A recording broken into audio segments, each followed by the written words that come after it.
Now can you hear me? Okay. I actually did this at 7 o'clock this morning. It evidently just didn't want to talk to me. Let me give you a brief explanation. First of all, welcome to the forum on this strangely snowy morning. You know, it's always supposed to snow in Montrose on Halloween, and it just came a day early. But because of this situation, Matt Skinner, our presenter this morning, lives in Telluride. And when I found out the weather report was going to be really bad for snow in Telluride and all of that, I asked him if he wanted to do a Zoom meeting instead. And I had it all figured out. I want you to know at 7 o'clock I was ready to go. In the meantime, Matt very graciously said no, he'd go ahead and drive down this morning. But right, as you know, he just walked in the door. So while he sets up, you're going to have the pleasure of listening to Phoebe Benziger tell you about next week. Which you guys that are here all the time, you know that's just the opposite. But let's talk next week, Phoebe. Actually, this may be something we always want. Can you guys hear me okay?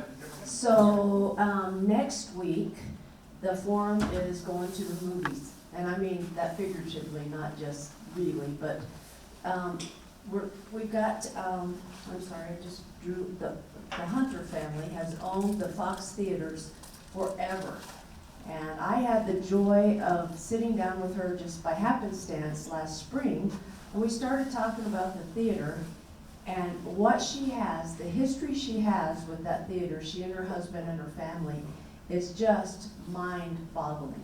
The theater is 90 years old. The Fox Theater downtown is 90 years old, which that's good because that's pretty much older than most people that come to the forum. So now you guys are gonna feel really young, right, Lloyd? Well, Lloyd just had a birthday, so he may be a year older than 90.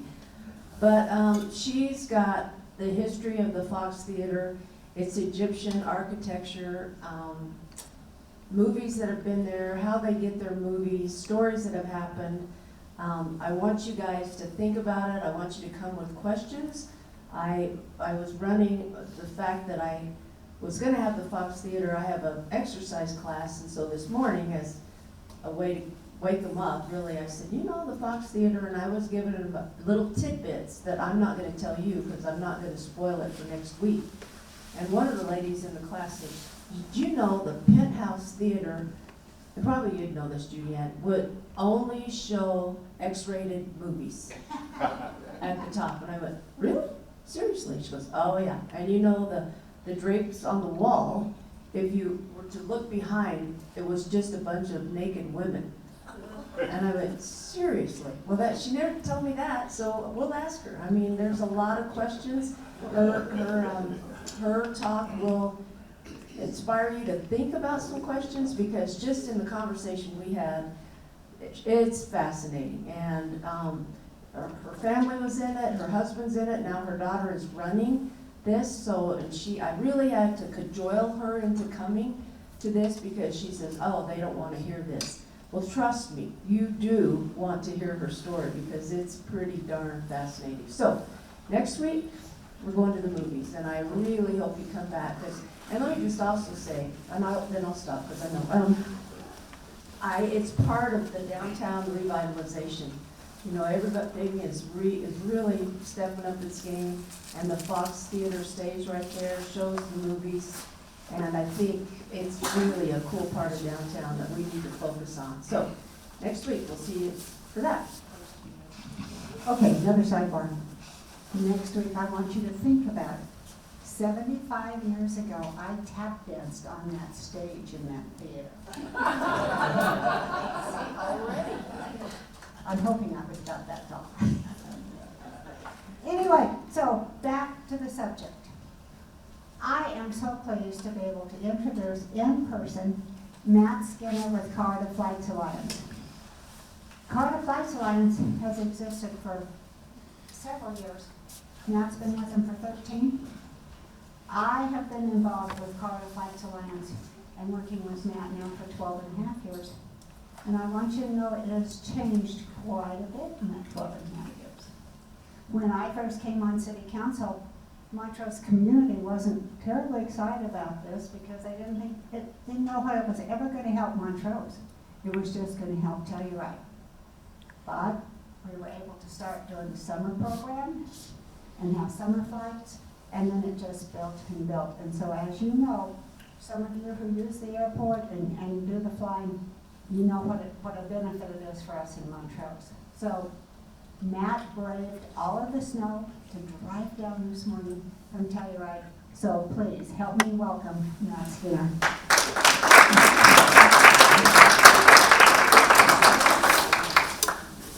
Hey everybody, good to see you again. Kind of loud anyway, and I talk fast, so. No.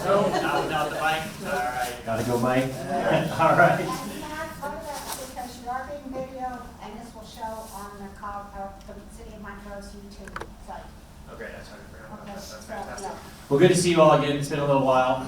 I think I get make it up here to this about once a year. I've started to figure out. So probably seen some of you before.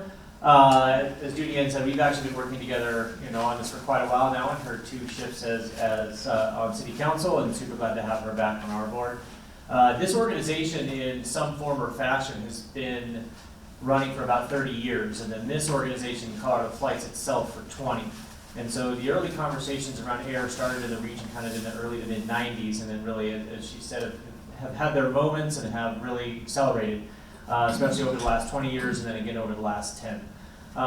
What I brought today is basically just kind of a smattering of top line stuff. I was trying to figure out what would be appropriate today, so I just kind of hit some of the highlights and talking about some of the conversations just about economic benefit and what our mission and goals are and what we're here and what we're about. And then how that all drills down into the flights you guys can pick and choose at the airport right now, and hopefully those continue to broaden. So. It's been my pleasure to work with Judy Ann. A lot of this work that we actually have in here started when we first, in her first term, and my first term, I guess, with Colorado Flights. And so a lot of the data today started when she jumped in there, that we continued through while she took a little quick hiatus, and then thankfully she's back into public service down here. So ultimately, we see ourselves as an economic vitality, economic sustainability organization. It's not just, hey, let's go get some flights. It's what do flights do for regions, and this isn't a unique conversation to Western Colorado. Air service is recognized nationally, internationally as an economic lever that you can pull. And so with that, we focus on the air, obviously, but it ties into all the communities, and it also ties into all the supporting programs. Sorry, I just drank like a ton of coffee walking out of the car, so I'm gonna bring this with me. And so we make sure that we keep a good perspective on the supporting programs to make the flight successful, as well as how we develop the flights. Ultimately, consistent, sustainable air service for the region. We optimize that not just for inbound tourism, which is a lot of the horse that we rode to help build the flights, but the local residents, the local businesses, obviously a huge part of that, and growing. And then manage the spending that we have out of our organization, and just being responsive and listening to the communities that we work with. This is also funny because I'm really used to talking with my hands, and so having 2 things in there, it's like, all right. Ultimately, we're a public-private partnership. We are funded by lodging and restaurant taxes in Telluride and Mountain Village, by the general fund out of the Montrose City Council. The airports sustain themselves. We neither fund either airport for capital, and they do not fund us. And so ultimately, we work together in that capacity. Then we have quite a bit of voluntary contribution from retail stores, sporting goods stores, real estate agents, kind of a broad scope of things. We actually had like a massage therapy, house sign up recently. It's kind of a first time. The ground transportation companies and others, everybody participates in like a scale that it's kind of appropriate to their, hopefully, to where and how they work with us and the benefit that's coming out of the flights. Our funding, and it's been interesting to watch it shift. We know post-COVID that hotel prices have gone up, maybe more than in a lot of other sectors, and so it actually started to weight that funding piece of it heavier for us. It used to be about 30% restaurant tax and 30% lodging tax prior to COVID. Now it shifted to about 50. The ski resort commits about 8% within their mix of our partnership. City of Montrose contribution every year is about 5%. And then retail, sporting good real estate all makes up about another 5%.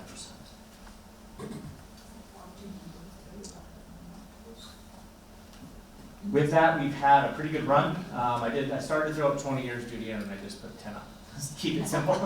So in the last 10 years, we've just about, we've grown almost 200% with our onboard traffic. Our load factors have held, which means the demand has grown.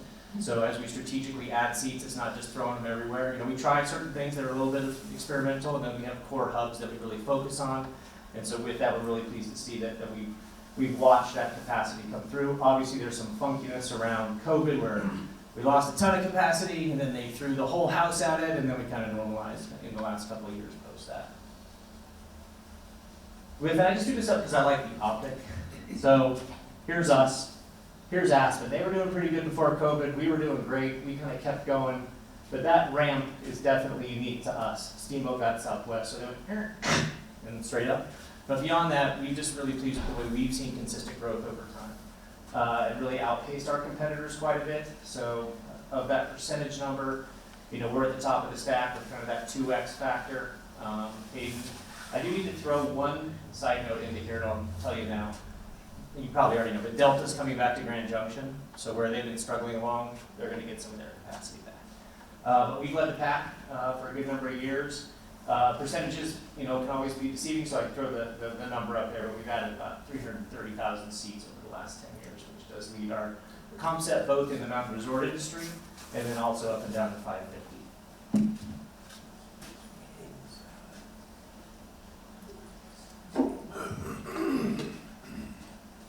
With that, and this is the one that we like to brag about, but we're going to have to give it up next year, is that there was a huge conversation, 10, 12 years ago about airport regionalization, and that Montrose was going to be in trouble, that we were basically going to lose air service to Grand Junction and Durango, and that we may end up with a couple flights a day. And so through this concerted effort and through the growth arcs that you've seen where we've outpaced our competitors, we actually pulled even with, we were charging up, closing the gap prior to COVID, and then post-COVID with the additions, and it's a lot of Southwest and United, as well as some Delta and now new carrier Breeze. We managed to pass Grand Junction and Durango the last several years in capacity, which is a huge shift on the 550. Again, we're going to give the mantle up to Junction again, but that flight fits there. They've had it for 30 years. It's actually great for the region for that Delta piece because we also have our Delta piece, and then therefore they can work together. But something that we've been pretty proud of in just spreading that usage. And so with that, and that we're not just like trying to drive tours, right? The mic. So with that, we're not just out trying to drive tours, right? It's a holistic play where a large part of our goal is trying to round out the air service that started as very tourist driven, right? So it was like winter, then winter and summer, then shoulders, right? So we're up to 5 year-round flights now. And making sure that businesses then that want to relocate here, so the business development, the shipping, the cargo, all those things help actually round out the service to more year-round, which then helps the seasonal flights in turn. So it all works glove in hand, right? And so with that, we very closely track what the local usage is. If we added those 330,000 seats and the local usage stayed at the exact same number, we'd be missing something, right? And so with that, we've seen the percentage of local usage grow, will stay almost exactly the same, if not grow, as we've added the seats, which means that the local volume has grown in turn with the incoming volume. And that's, a massive jump from about 46,000 to about 160,000 local usage. And when I say local usage, it's trips that are originating here, people who start their travel here. So it's the whole local region. We run surveys at the airport, and so with that then we're able to pull out that like the city of Montrose, city county of Montrose, accounts for about 35 to 40% annually of that local usage. The rest is, well, maybe what we're pulling from Junction. There's 10 or 15% from Telluride and Mountain Village, small population. Ridgeway, Uray all show up in there. And so we're able to kind of at least get a handle on what that looks like, and very glad to see it keeping pace with the overall number. This is one of the bigger pieces that Julianne and I started on 12, 13 years ago, was the question of, well, hey, the money's flying into the airport and just going straight up the hill. And so, while we talked about what we do, we started off with some surveys to see how much they were spending at Corks and the grocery store. It was kind of a big number, like that was the birth of this. But eventually engaged the lead school of business at CU and RRC, an economic and study firm out of the Front Range, to engage in a broader economic study for the region. So we weren't really able to get at business development at that point, so we just picked tourism purely. and wanted to see where and how the funds and the money and the spending actually traveled through the region, as well as the jobs. The jobs is actually kind of the baseline of how we break down what an economic basis looks like. I stuck with the total economic benefit for brevity today. So at that point in 2018, they basically, well, used a ton of sources from our own interviews with the city and county up here, city and county up there, all of our surveys, data from U.S. Census Bureau, all the things that they had at their disposal. So with that, they were looking at about $900 million in total tourism economic benefit, and figured about $477 million of that was coming in by air, and about 408 in dry, which we know kind of tends to lean a little bit heavier down here. If you take those rates right now, and we're in the painfully slow process of updating that study, but what we've done then is scale that benefit. We kept the number the same from 2018, but if we just scale it for pure volume, the air number alone now is almost about 900 million. And so looking at that as the way it spreads to the region, we tried to take a look at all of the different layers of our interlinked economies. So basically, hey, how much did they spend at Corks, all right?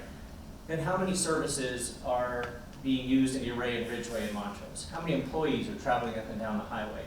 How much money then is spent by locals back down here? And so there's first, second, and tertiary levels to spending into economic benefit. And when you cook all of that up and how much business and, labor income come up and down the 550, about 31% of it actually stays in Montrose. And so a pretty big chunk of what people had always suspected was, all the money going up the highway, a full third of that is actually grounding itself here. With that, and there are a ton of factors, so not to overread into this slide, but it's kind of amazing how the trends match. When you put Montrose city and county sales taxes up against the air growth, it is very similar. Now, in Telluride, it's very easy. There's a whole 80% of that economy is based on tourism, so you can match those things up easily. Obviously, it's a far lower number down here when just looking at the tourism piece. But when we see this, we know then that the other efforts that we're making in assisting with business development and assisting with employee travel, cargo travel, all those things that come on top of just the tourism travel are actually working. And so there's a ton that goes into Montrose city and county sales tax bases, but it's nice to see that the air matches up pretty closely with it. Just as a side tangent on that, like we talk and provide decks, dissimilar to this one actually, 2-3 times a year probably, to potential investors or businesses that want to come to this region. And so we talk actively with them. I can't remember the Colorado Outdoors group in our first conversation at dinner. And then all the way up the hill, the first time we ever talked to the Four Seasons that's supposed to be going up there was like in 2018. So they come to us first and start asking questions and poking around. And so with that, then we're always trying to paint as broad a picture as we can and why this study is actually so valuable and why the collaborative sort of setup of this study is so valuable. So with that then, how do we get to our spin art of the map? Basically, attack that in almost the same way we look at the map. This is meant to be isolated. This is all the different points of data. We look at national TSA numbers. We look at how the airlines are recovering out of COVID, what big hubs are working and not working, how's consumer confidence looking. We look very hard at all the destinations that are traveling to all of the mountain airports in the Rocky Mountain West. And we take a look then very specifically at our O&D, and I left these off today just again for brevity, but it's the long list of markets that travel in and out of the Montrose Airport, and it's over 300 a year now. It's crazy when you start to think about how our travel demand looks. For us going out and people coming in, it's not like they're all going to New York, Dallas, and Chicago. It's amazing the thin spread of airports that they travel to throughout the country. And so we use all this information and cook it down into where is the most demand both in and outbound for our region, and we start to target those over 1, 2, 3, 5-year periods as the priority destinations to either grow service or add air service. Oh, sorry, I kind of got ahead of myself. That's us using the data. We also market against those just as a side note, we also partner with City of Montrose on regional marketing for our airport, but we also, in conjunction with all that data that we cook to target, we actually work with Telluride Ski Resort, the tourism offices, et cetera, to promote our flights as well. but this eventually comes back down into, you know, where and how we want to push on our route map. Summer is actually an interesting case for us because we retain our summer air service. And again, going back to this year-round demand that we're trying to build, and year-round economy helps business owners, helps everybody. Ourselves and Aspen retain about 70 to 75% of our air service. Eagle, Steamboat, Mammoth, Sunlight lose about 75% of their air service in the summer, so they retain a far smaller volume. I would like to see a couple more routes on there, but we do pretty good volume on the ones that we have currently. Bottom line down here, we had kind of a good summer. This is actually, it's funny because everybody looks at this, it's like we're nice up 5 to 10% over the course of this summer's traffic, but what I like to see is this, right here in May. So United started throwing, I'm sure those of you who fly who have noticed, mainline jets, big jets at our Denver route, and it's really helped out in the shoulder season. So that helps then this whole mission of we don't really need more air in July, right? But right now we probably need more air in April and May. And so with that, those little bumps really help. And considering how kind of up and down this summer was and how slow it started, this was a pretty solid result to come out just kind of that amount ahead. I think the heat wave, was that this year? Once you get the heat wave that hits in the south, it's like this was here and then kind of just goes up, right? When you see people trying to get out of those areas and up to ours. Winter, it's been an interesting rodeo actually coming into this winter. Our air capacity for this winter is almost exactly the same, but there's quite a few changes within the mix. And so we've had, you know, some shaved flights in January when demand is soft. We've had a drop off in business over the last couple of years, little things like that. But we've also discovered that we were highly underserved and getting left behind in the Southern California market post-COVID. And so while we shaved off a couple of Chicagos, kept New York in January, we've added Breeze from Orange County in Southern California for the season. Our hope is that there's going to be heavy local usage on that as well, even though it's winter, for people to get down and get, you know, a little quick Southern California break. We joke that it's the Disney Express for families. That's the group I'm in. And that, you know, right into Orange County Airport, which is so easy down there. So we're going to see. You know, this is one of those where we've talked to the Breeze guys for years, and it's like a luxury leisure airline. Not luxury, it's like low-cost premium leisure, how do they put it? And so with that, you know, we're excited about that. We're also, you know, glad to see that we still have flights into the Telluride Airport, which is ever a challenge, you know, with aircraft.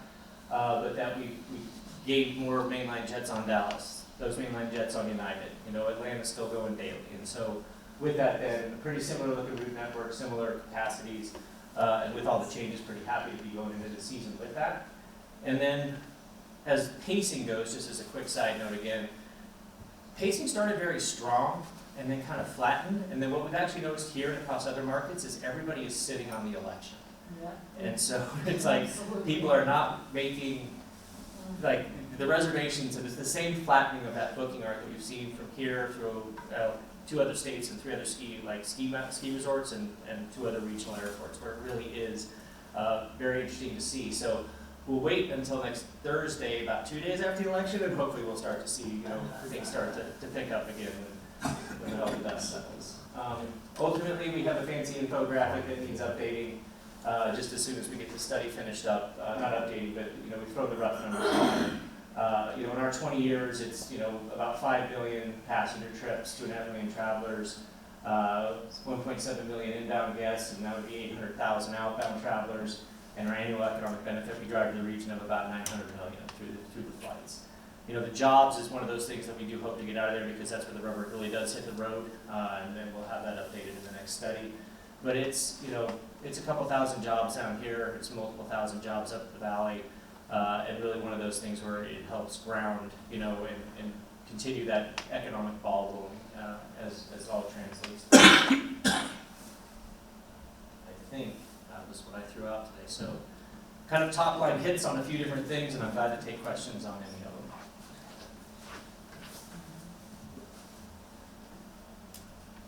I'm going to go back a little bit.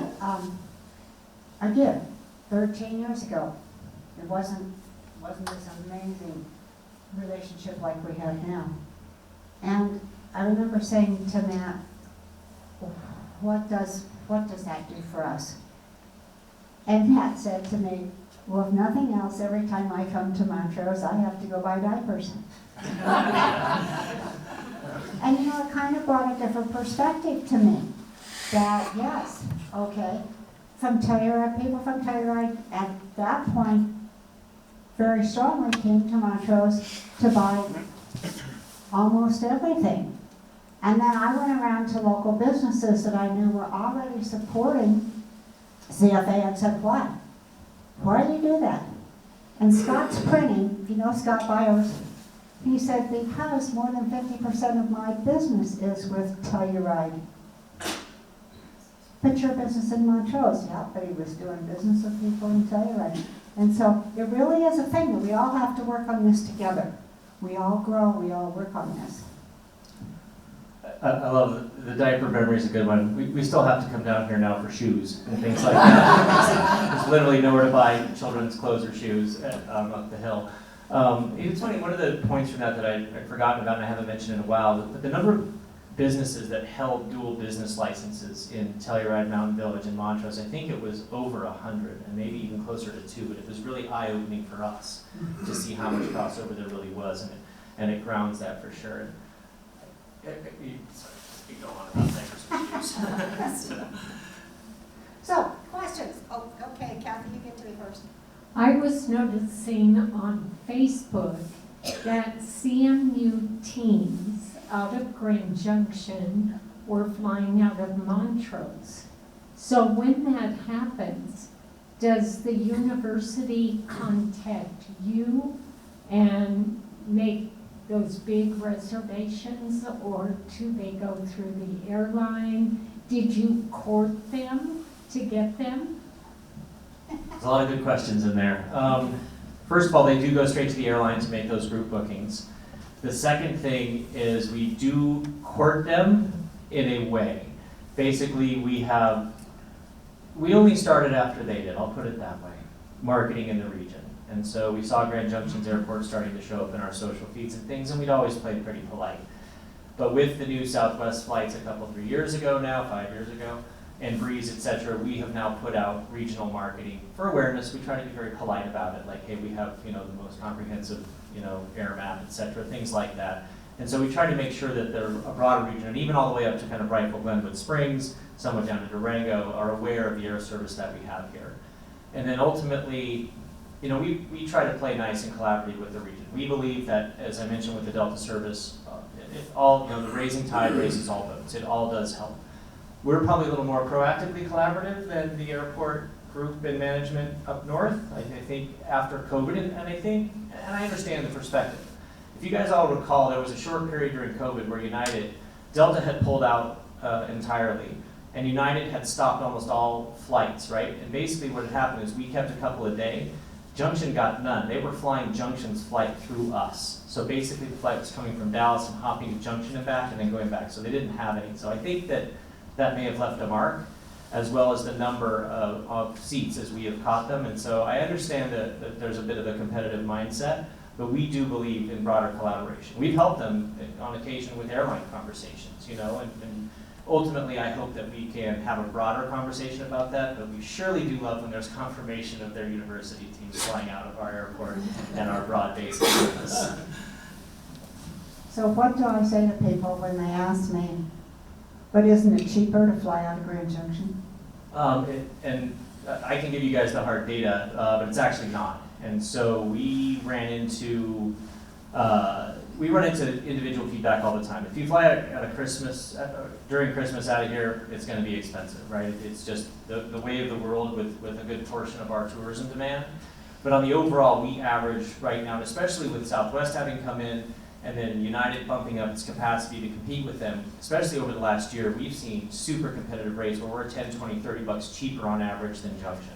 And that is a message that we want to keep reinforcing out there. And I get it, at certain times somebody's going to come in and say, hey, I've got a $1,200 flight and it's $400 out of Junction. Well, there's some driver, some demand down here that's filling up the flights. And as you guys know, as the flight fills, it gets more expensive, and maybe they don't have any demand around their town at the time. And there'll be other times where it's the opposite, right? Where they've got a big business group or something up there, and then we may be a little bit cheaper, especially April, May, or that time of year. So always glad to take those questions and that feedback.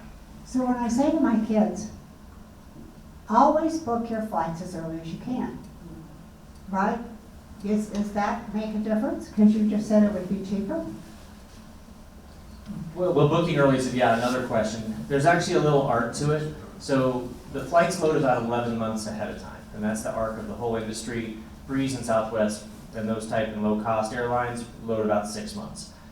When they load them, a lot of times they load them very high, all right? And so you need to give them a hot minute. And so basically what you want to try to do is sort of find that middle time period, you know, in non-scientific ways to describe it. Like if it's 11 months out and it looks high, I would sit on it.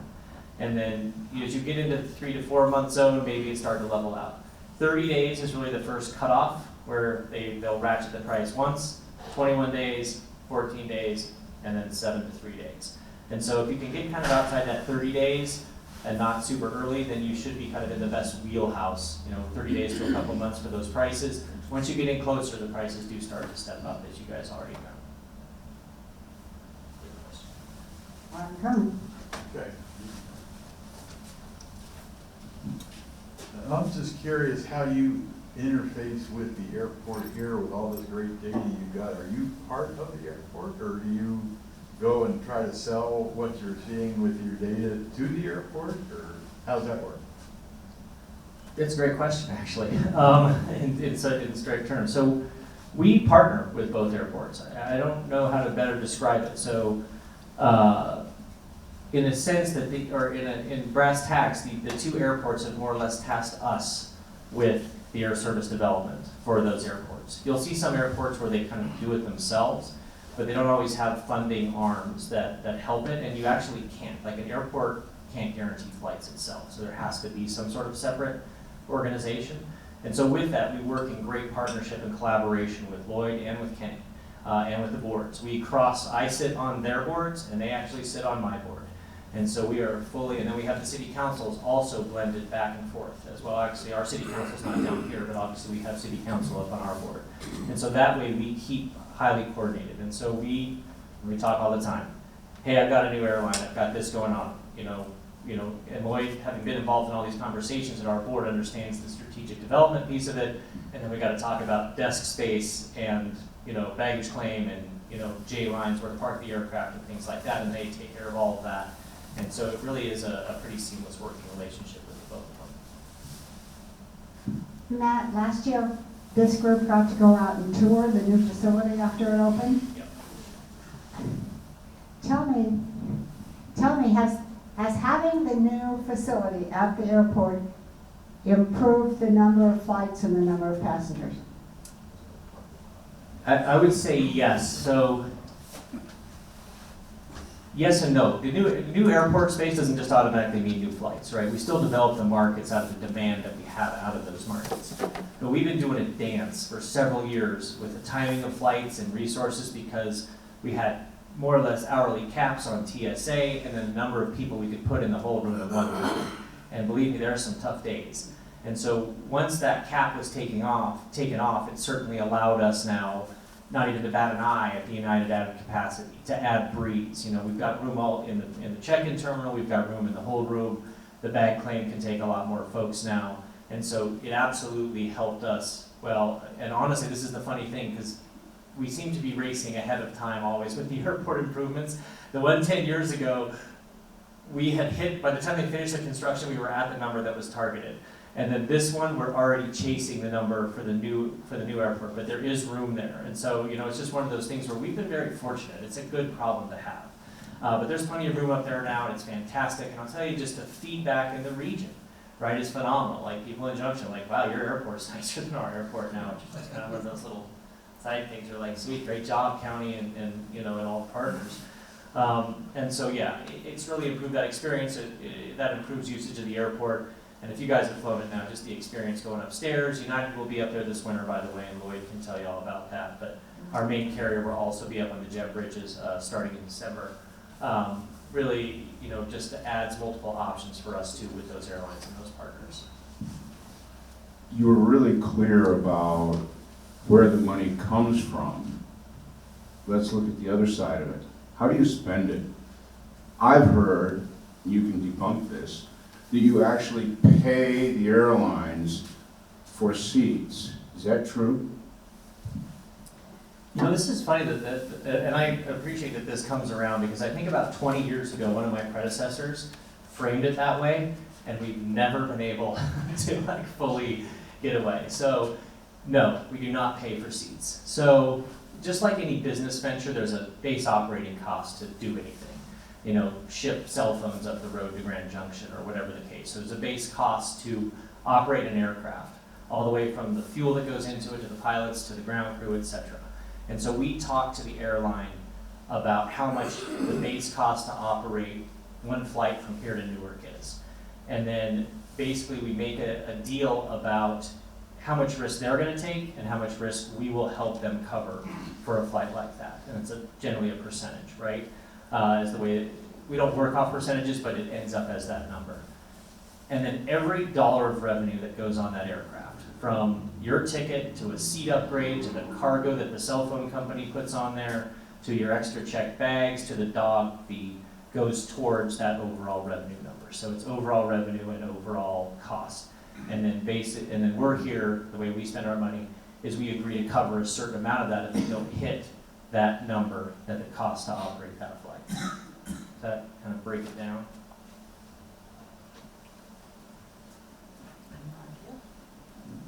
I was just curious about the new flight of Southwest to Austin for only 1 month. Yeah, we want more. So the other valve, Austin's actually been one of our, I've been raising my hand with American Airlines and Southwest for like, I don't know, prior to COVID. I mean, we've had Austin and this area are like sister communities. We feel like the cultures really fit, and it's always been great demand for us. It's been a hard pull with American because you can see all of it fly through Dallas. They all connect, so they want to keep building Dallas, and they don't want to bleed their own flight. So Southwest jumped in there in short order. The first year, I think we had Austin weekly.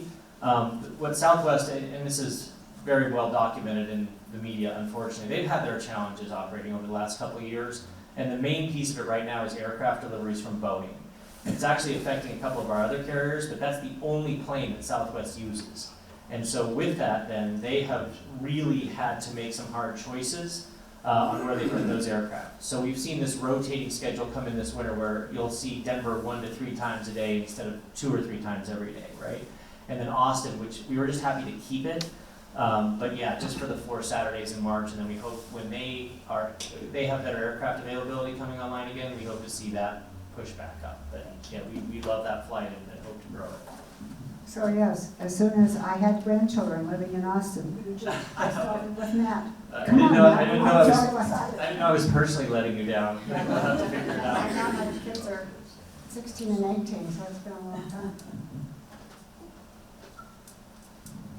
So you've had tremendous growth in the air transportation over the last 10 years, and you have shown that it reflects on the growth, the economic development of the community.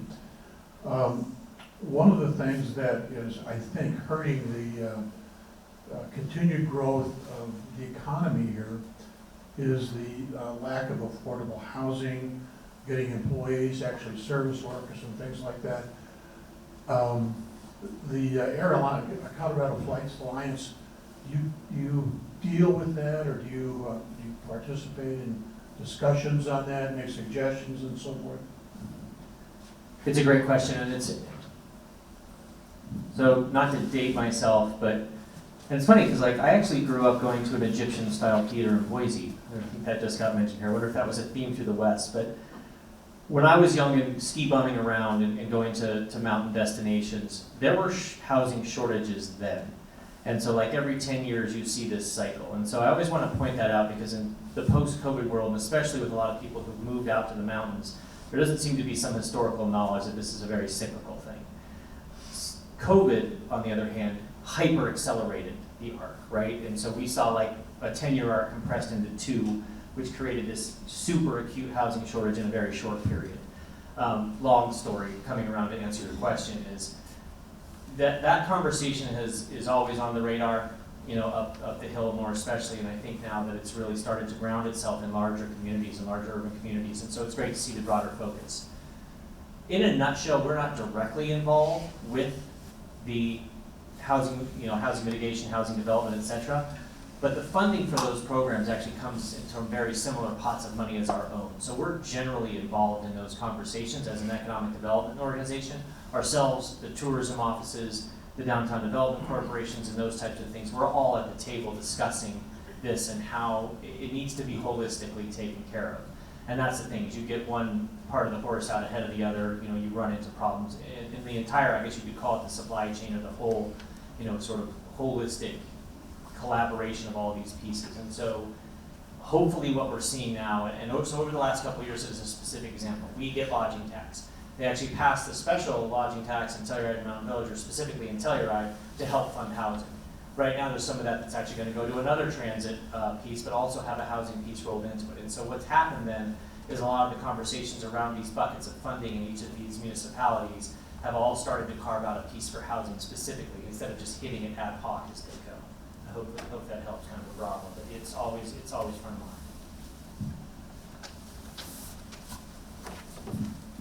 Does Montrose Economic Development have any relationship with you guys? Is that Sandy's group? Yeah, we know those guys pretty well. And actually, way back in the day, it's funny, I found some old files. My office just got moved and torn apart, and I found something from Sandy. We talk with them quite regularly. She actually sends some of the businesses that I put information together our way. So we definitely help and talk with them. There's not a direct funding connection, but I think there was at one point. I think that they had thrown a few bucks at us back in the day. So we appreciate that. And right now we feel like the city and the county are in there. Always glad to talk to Sandy and help our mutual efforts either way. I'm gonna put somebody on the spot. Is it gonna be Tim or is it gonna be Matt? Or which one of you can tell me how many people fly through the Montrose Airport? Tim, do you remember those numbers? Not right offhand, but it's, the growth is constant and it's continuous. It was over, I'd hate to shout out a number, yeah, it's not accurate, but we get to see the number of employments and deplayments out of Montrose, and it's just been a continuous rise. There's never been a drop except for during COVID, but the growth is constant out of Montrose. Wasn't it this last year, the number was 23, I saw the sheet he brought home. Wasn't it almost 800,000? Employments and deplayments. Like the employments were high threes and the deplayments were low fours. I want to say we're more in the 250,000 employments and 500,000 total. I think that's where we're at. But maybe they're rolling in the general aviation, et cetera, into that. I was blown away when I saw that. It's healthy now. It's good. I'm not worried about airport regionalization as much anymore. So the big deal is Saturdays from like 10 until 2, that airport is packed because of the flights that are coming in and the flights that are going out all at the same time. So, yeah, my personal advice would be, if you need to fly, don't try to leave Montrose at noon on Saturday during the winter. Those days you just need to, when we say get to the airport 2 hours early, and we all like our local airports because you don't have to, right, most of the time. But on Saturday, and actually those banks have shifted a little, so if you're going between 12 and 2 or 3 and 5, respect the fact that if you have to check bags, you might need 2 hours, hour 45. So that is a heavy use period. If you were to say what your dream is going forward, we've asked you in the past about Pacific Northwest, and the answer's been they're not as interested in coming here. What are you working toward, or what would you like to acquire? We still, every time I look at the route map, I have the same, reaction. Like, okay, it's just odd that there's that hole up there. And, Colorado, and you've heard me say this before, then has tried the Pacific Northwest multiple times to different airports over time. There's a flight right now into Steamboat in the winter out of Seattle, and there's actually one into Eagle now, but only because it's being funded by a federal grant. Like they actually, in this, I shouldn't say that out loud. Only because it's being funded by a federal grant. And so with that, you know, and having watched though the Icon and Epic ski pass battles help Colorado with the Northwest somewhat. So we're seeing more traffic come out of there. And so we're trying to figure out what the next best move is. Delta has a hub in Seattle now. Alaska is obviously the dominant carrier up there. You know, Salt Lake finally just got done with its construction, which, you know, we don't expect to pull out of the Salt Lake market, but Salt Lake connects the whole West Coast for Delta. And so we are certainly looking at the potential of putting something in better feed to the Northwest up there. And it's funny, because right before COVID, we were actually on the books for another Salt Lake flight. And then actually a ton of those got pulled back, including junctions. And so that would have helped in step one there. So we still have our eyes on it. And it's just been a little bit of a roller coaster with the carriers and with the demand. And so now we're going to watch what those other couple of flights do into Colorado and see if they start to gain better traction. And then that will help educate us on whether or not, you know, where we move it up and down the priority list. Okay, since I said don't fly at noon on Saturdays, which day of the week is the best day to fly out of Montrose? Well, I want to say Tuesday is always like the lowest capacity day. And actually Tuesday is my favorite day at DIA because you can literally walk through the airport. It's calm and you can get food and stuff. Like every other day is kind of busy. But I also have run into days where TSA thinks the same, so they only open one lane on Tuesday and then you're stuck for 45 minutes on a Tuesday. And so I would say Tuesdays and Wednesdays are the lowest capacity days and generally the most relaxed at the airport. But, you know, make sure that, you know, it's not always 100%, I guess is the right way to put it. Okay, Right, there was right there. So. any other questions? Oh, okay.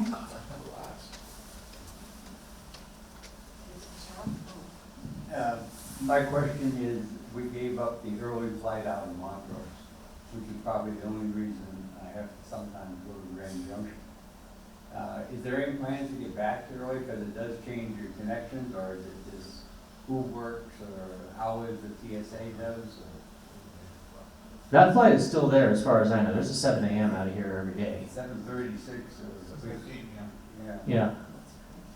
And it wasn't even later before. You know, I went back and looked at the schedule I saw on this. Somebody had called. Right at 7, or a little bit before 7. You're talking about United to Denver? Yeah. Yeah. 7:15. Right, and it's a 737. Like it's a big plane too, so you should be good on the early out. Since the last one better. Yeah. Gotcha. I'll keep an eye on it. I understand they had a problem for staff at United, and that affected some things. But yeah, according to records, everything should still be the same. And actually, on the goal of what I dream about more overnighted planes here too, so we have more of those early out options. What can you tell us about the parking situation at the Montrose Airport? This could either be a wayfinding question or a actual parking question. So I understand that the paving started on the main lot yesterday or the day before, I think, for Lloyd's. So hopefully that's done. And what's been great about the main lot being torn up is it's forced everybody to find the other two lots. And so the one in front over by A&W is obviously, you know, you can see it there, it's big. But I think that we didn't do an awesome job telling people about the north lot that's got a ton of space in it as well. And so with that, I'm hoping once the new one's paved that the parking capacity is sufficient, because we've been overflowing, to your point, for the last couple of years.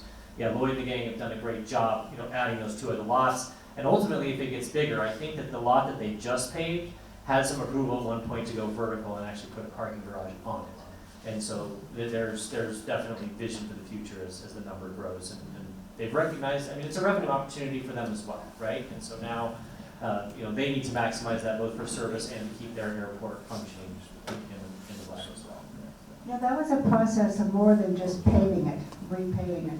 If you notice, they went way down deep. They redid all the infrastructure so that, yes, it has possibilities of going up. And actually, on the main lot, if that's the key, I think that's supposed to be done before December. Or is it Before November? the winter season? Yeah, I'm hoping, if today's any indication. So, please understand too that there's some difficulties with the railroad is kind of keeping us back so that we can't do that new intersection because the railroad is right there. So until we get railroad permission, correct? Correct, so basically they have the right of way down there and railroads they move at their own speed. Who does the advertising to build markets, both for like the skiing and flights? We actually have a pretty heavy, we shoulder a good amount of that. The Telluride Tourism Board, a large amount of that. The ski resort does just a little bit now as destination marketing goes. And then the city of Montrose and ourselves partner on the regional campaign. You probably covered this earlier and it was moving fast, but what is the extent of your market? Obviously, there's a lot around Montrose, Telluride. It says Colorado Flights Alliance, but kind of what is your geographic area that you consider your focus? Yeah, so it's a good question. So when I first came on this board, no one could say Telluride Montrose Regional Air Organization. And so we're like, we need a new name. Like, we need something easier. And maybe we went a little broad with Colorado Flights Alliance, but at the time we had more collaborative conversations going with Junction and Durango, with Gunnison, et cetera. And so we're like, let's just give it a broad name in case eventually we all work together, we collaborate, et cetera. So we are the Montrose Airport and the Telluride Airport, and then we are the ensuing counties all connected and in between.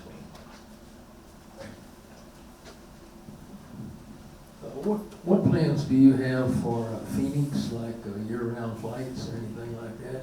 Is that a good market?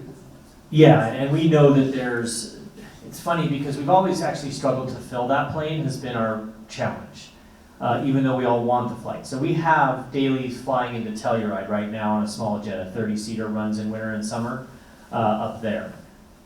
So, and as that goes, Junction has also grown Phoenix, and somewhat at our expense at certain points. But it was interesting enough because as that all was evolving, the thought was, there's not quite that much demand down here. Let's just move the flight to Telluride. Well, as soon as we lost it, we realized, it's funny, we thought it was going to go away, they kept it. We're like, great, keep it. And then they, took it off post-COVID and we realized we want it, right? And so it's all not, we always knew that we wanted to keep it. So we are looking to reconnect that market straight into Montrose as well. We'll keep the little jet up there, it's just 30 seats a day, it's not a huge deal.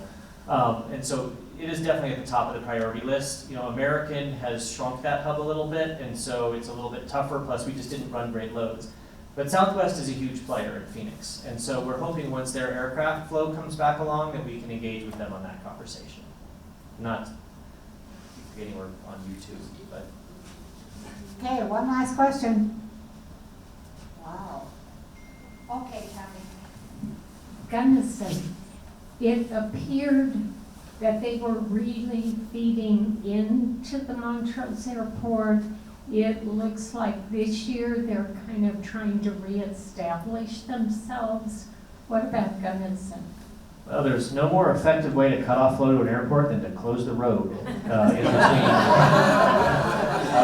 your town and that airport. So yeah, we've seen Gunnison grow from like 3% to maybe 5 to 8%, which we love. Like, come down, use our flights, And the road closure was a great experiment, actually. And so in that behavior, it may take us some time to get it back, but what ended up happening is they had record numbers on their own flights, and people started driving the other way to Denver in bigger numbers. And so, because we talked to those, the folks up there too. So we hope now that the bridges are open or almost back open. I have kids' sports up and down that road all the time, so I'm very well attuned. It's pretty easy right now. It's like 10 to 15 minutes at either bridge or all total. And so hopefully, though, once it's fully open, that we'll see that flow come back down. And I have to believe it will, because the customer's going to find the easy path. It's like water, right? They're going to figure out, where and what and how they want to fly. So hopefully, we'll see that kind of baseline of usage come out of there again. Matt, thank you very much. This has been really good. Thank you.